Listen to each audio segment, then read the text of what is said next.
मुजफ्फरनगर के थाना खालापार क्षेत्र में एक गंभीर अपराध मामले में प्रार्थी मौसून शाहबन ने पुलिस वरिष्ठ अधिकारियों को पत्र भेजकर स्पष्ट किया है कि नदीम, शमीम और कल्लू को झूठे आरोप में नामजद किया गया है। प्रार्थी ने वीडियो फुटेज और सोशल मीडिया सामग्री का हवाला देते हुए कहा कि ये तीनों घटना स्थल पर मौजूद नहीं थे। वहीं अन्य 4 आरोपियों में से कुछ गंभीर रूप से घायल होकर अस्पताल में भर्ती हैं। प्रार्थी ने पुलिस से अनुरोध किया है कि वीडियो फुटेज देखकर निष्पक्ष कार्यवाही की जाए और यदि उनकी नामजदगी गलत पाई जाती है तो इनके नाम मुकदमे से हटाए जाएं। 3 तारीख तीसरा महीना 2026 खालापार में झगड़ा हुआ हड्डी गोदाम पे।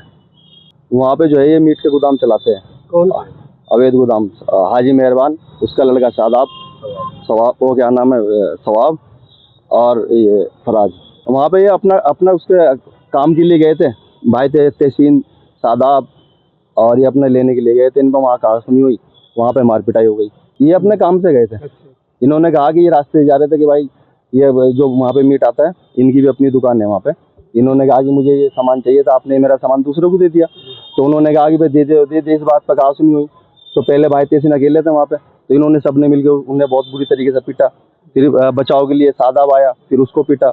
हाजी मेहरबान था, सवाब था, फराज था, फरहान था, सभी था, सबलू था, सरताज था, उनका मामा इश्तकार था और भी ये क्या नाम है, फरहान था और भी बहुत। इसमें जो है 3 लोग तो बहुत ज़्यादा जख्मी हैं।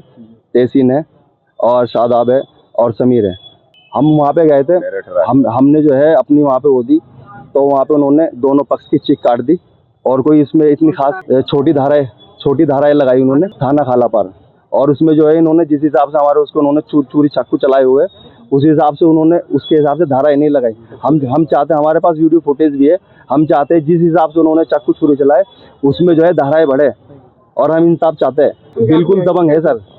गो कसी के मुकदमे, उनको मुकदमे खुलवा के देख लो। हम बिल्कुल झूठ नहीं बोल रहे, ठीक है। और आते आते एक दिन का नहीं, आते आते लोगों से उनका झगड़ा है, दबंगी दिखाते हैं। और सर उन्होंने इस झगड़े में भी ये किया है कि हमने झगड़ा कर लिया, हम पैसे के बल पे सब कुछ कर लेंगे। और इसमें होना क्या है, उनका कहना है कि हमने झगड़ा कर दिया चोटिले, होना क्या कि हम तो इसमें फैसला ही करेंगे। हमारे पे फैसले का दबाव बनाया जा रहा है। हम फैसला अभी नहीं करना चाहते। हम तो ये चाहते इस पर कार्रवाई हो, जिसके चोट मारी उसके खिलाफ कार्रवाई हो और उसे सजा मिले। एसएसपी साहब के पास हम आए थे। एसएसपी साहब ने ये कहा वीडियो के माध्यम से, जो वीडियो में आ रहा है उसके खिलाफ कार्रवाई करो। और सवाब के हाथ में छुरी है, बिल्कुल उन्होंने ये कहा कोतवाल साहब से, सवाब के हाथ में बिल्कुल छुरी आ रही है। एकदम साफ लफ्जों में कहा सबसे पहले सवाब को लाओ, सवाब के खिलाफ कार्रवाई कर। अदर जितने इसमें वीडियो मारे उनके खिलाफ कार्रवाई करो और जो वीडियो में नहीं है उन्हें इस केस से निकालो। जैसे कि नदीम भाई, शमीम और क्या नाम है, अखलाक, ये तीनों वीडियो में अगर नहीं है इन्हें इस मुकदमे से निकालो और जो वीडियो में उनके खिलाफ मुकदमा करो और सख्त कार्रवाई करो। सर ने बहुत आश्वासन दिया है, बहुत बढ़िया बात करी है। मुजफ्फरनगर स्थित सामाजिक न्याय पार्टी के जिलाध्यक्ष सुशील पांचाल ने प्रधानमंत्री को प्रार्थना पत्र भेजकर उत्तर प्रदेश के मुख्यमंत्री योगी आदित्यनाथ के बयान पर आपत्ति जताई है। मुख्यमंत्री ने गोरखपुर में होलिका दहन उत्सव के दौरान हिरण्यकश्यप को आतंकवादी, गुंडा और माफिया कह दिया था। प्रार्थना पत्र में बताया गया कि हिरण्यकश्यप एक चक्रवर्ती और प्रजापालक राजा थे जिन्होंने समाज में पाखंडवाद का विरोध किया। इस बयान से पूरे कश्यप समाज की भावनाएं आहत हुई हैं और समाज की मांग है कि मुख्यमंत्री अपने बयान के लिए सार्वजनिक माफी दें। पत्र में महात्मा ज्योतिबा फुले की किताब गुलामगिरी का हवाला देते हुए तथ्य प्रस्तुत किए गए हैं। ये धरना आज हमें माननीय मुख्यमंत्री योगी आदित्यनाथ जी के द्वारा जो होली के एक दिन पहले सृष्टि के रचयिता भगवान महर्षि कश्यप के चक्रवर्ती पुत्र राजा हिरण्यकश्यप को जो उन्होंने राक्षस बताया है, ये उनका स्टेटमेंट है। उन्होंने बताया है कि माफिया थे, गुंडे थे, उग्रवादी थे, आतंकवादी थे, जबकि हिरण्यकश्यप एक बहुत बड़े प्रतापशाली राजा थे। उनके राज में जनता सुखी थी, वे सिर्फ पाखंडवाद का विरोध कर रहे थे। और ये सब लिखा हुआ है ज्योतिबा फुले ने जो गुलामगिरी लिखी है। महात्मा ज्योतिबा फुले जी, जिन्होंने इस देश में पहला स्कूल खोला, जो बाबा साहब अम्बेडकर के गुरु थे। सावित्रीबाई और ज्योतिबा फुले ने किताब लिखी है, उसमें लिखा है कि हिरण्यकश्यप एक प्रतापी राजा थे। लेकिन माननीय मुख्यमंत्री जी ने इतने प्रतापी राजा के बारे में आतंकवादी, गुंडा कहकर पूरे समाज, पूरे देश का अपमान किया है। और समाज आज गुस्से में है और गुस्से में आकर यहाँ राष्ट्रपति, राज्यपाल और प्रधानमंत्री के नाम ज्ञापन लेकर आया है कि तत्काल मुख्यमंत्री जी अपने इस बयान पर माफ़ी मांगे और हमारे राजाओं का अपमान जो क्या है उसके शब्दों को वापस ले। अगर वो ऐसा नहीं करते तत्काल तो 25 मार्च को हम लोग लखनऊ में सीएम आवास का घेराव करेंगे और मुख्यमंत्री का घर घेर कर उनसे जवाब मांगेंगे। हम लोग पहुँचेंगे मुख्यमंत्री का घेराव पर। मुजफ्फरनगर के गांधी पॉलिटेक्निक में कर्मचारियों और शिक्षकों द्वारा गंभीर आरोप लगाए गए हैं। विभागाध्यक्ष और पूर्व कार्यवाहक प्रधानाचार्य राजीव सिंह पर पद का दुरुपयोग करते हुए स्टाफ पर मानसिक दबाव और दुर्व्यवहार करने का आरोप है। संस्थान में IGRS पोर्टल पर दर्ज की गई कई शिकायतें फर्जी और पूर्व नियोजित मिलीभगत का हिस्सा पाई गई हैं। जांच में यह स्पष्ट हुआ कि मोबाइल नंबर और शिकायतकर्ता का कोई वास्तविक अस्तित्व नहीं है, बल्कि यह कार्य संस्थान की छवि को धूमिल करने और स्टाफ को डराने के लिए किया गया। इस पूरे मामले में स्टाफ ने जिलाधिकारी से मामले की गंभीरता को देखते हुए कड़ी कानूनी और अनुशासनात्मक कार्रवाई की मांग की है। मेरा नाम इशिता शर्मा है। मैं गांधी पॉलिटेक्निक में विद्युत विभाग में प्रवक्ता हूं और हमारे प्रधानाचार्य श्री राजीव सिंह द्वारा लगातार संस्था में दबाव बनाने के लिए अलग अलग तरीके अपनाए जा रहे हैं, जिसमें से एक तरीका है हम लोगों की नियुक्तियों को लेकर बार बार प्रश्न चिन्ह उठाना, जबकि हमारी नियुक्तियों को लेकर बार बार पहले भी कई बार RTI के माध्यम से अलग अलग तरीकों से सभी दस्तावेज प्रस्तुत कर दिए गए हैं। उसके बावजूद उनके द्वारा हमें कहीं ना कहीं मानसिक उत्पीड़न करने के लिए हमारी नियुक्ति को लेकर, हमारे पठन पाठन को लेकर बार बार परेशान किया जा रहा है, जिसको लेकर हम सभी महिला स्टाफ बहुत ही पीड़ित हैं। कृपया हमारी DM साहब से दरख्वास्त है कि वो उसको लेकर इस पर अपनी उचित कार्रवाई करने की कृपा करें। DM सर ने अभी जितना हम उनको बता सकते थे, हमें थोड़ा कम ही टाइम मिला, हमने उसमें एक्सप्लेन कर दिया है। लिहाजा अभी 10 तारीख को जो बैठक है मैनेजमेंट कमेटी की, हम चाहेंगे उसमें कोई भी नया प्रिंसिपल चुना जाए जो सही से हमारे संस्था को चला सके। मैं डॉक्टर अनुज कुमार हूँ, गांधी पॉलिटेक्निक मुजफ्फरनगर से हूँ। हम सभी पूरा स्टाफ आज DM साहब के समक्ष उपस्थित हुआ था और अपनी समस्या से उन्हें अवगत भी कराया है। संस्था का जो माहौल है वो बहुत स्तरहीन चल रहा है, महिला कर्मियों के साथ भी और जितना भी स्टाफ है उन सभी के साथ। श्री राजीव सिंह जो पूर्व वो थे प्रधानाचार्य थे कार्यवाहक, उनके द्वारा सभी के साथ बदतमीजी की जा रही है, तो अभी उसी के समक्ष उन्हें हटा भी दिए गए। इसी प्रकरण के चलते अध्यक्ष प्रबंध समिति ने अपनी विशेष शक्तियों का इस्तेमाल करते हुए उन्हें पदमुक्त भी कर दिया गया, लेकिन अब तक भी उनके द्वारा ना तो मेल ID दी गई है और ना ही पासवर्ड दिया गया है। वो अपनी जिद पर अड़े हुए हैं। इन सभी चीज़ों को देखते हुए, क्योंकि संस्था का संचालन करना बहुत मुश्किल हो रहा है, इसी सिलसिले में हम मिले थे। और एक बात और भी है कि अध्यक्ष प्रबंध समिति गांधी के द्वारा एक आपातकालीन बैठक बुलाई गई है 10 मार्च 2026 को। तो हम ये चाहते हैं कि वो बैठक वो किसी भी स्तर से उसको प्रभावित ना करें।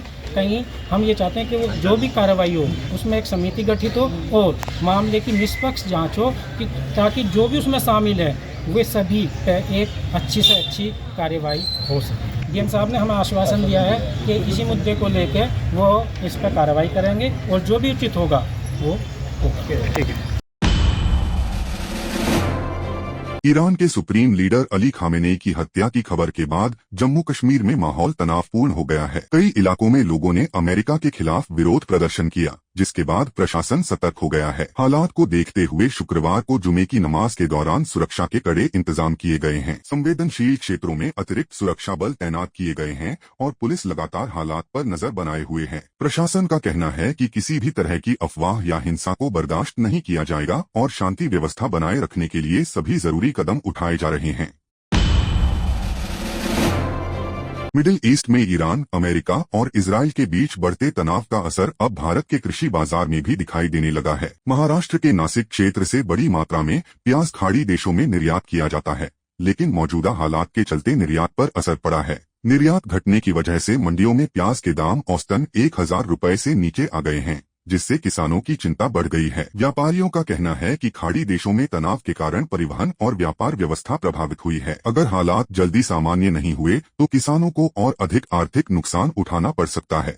अभी लगभग बड़े प्रमाण में इंडिया से माल इन गल्फ कंट्रीज में जा रहा था। लगभग 150 कंटेनर मुंबई में आके रुके थे और वॉर डिक्लेयर होने के बाद बहुत से जहाज जाने के रुक गए हैं, कैंसिल हो गए।